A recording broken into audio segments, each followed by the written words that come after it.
Ma ferme est située en bordure de marais Poitevin, sur une zone de plaine, ce qu'on appelle argilo-calcaire, qui est très séchante l'été, d'où la présence de l'irrigation depuis longtemps. Alors je suis en agriculture de conservation des sols depuis 15 ans environ, mais en semi-direct sous couvert depuis, on va dire 8 ans. L'entrée vers ce système a été quand même d'abord matérielle. J'ai des sols collants qui sont riches en cailloux, qu'il fallait broyer tous les ans. Et la découverte qu'on pouvait faire sans mécanique grâce aux premiers outils de semi-direct a été la première entrée.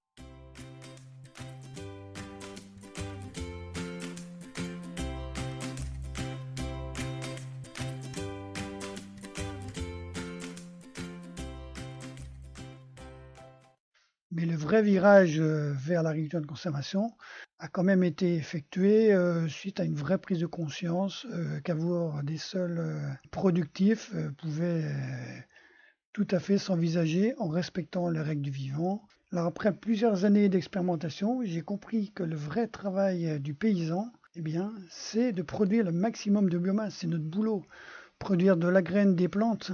Donc la double culture s'est imposée car l'été, tout est possible quand on irrigue.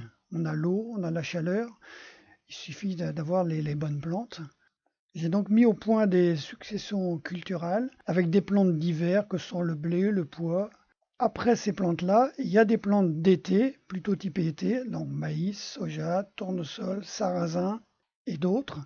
Donc ce qui fait que j'ai 75 hectares, mais j'en récolte réellement 95 quasiment tous les ans. Entre guillemets, j'ai une plaine à 2 étages. C'est ce que je veux vous montrer le 10 novembre prochain, donc venez nombreux.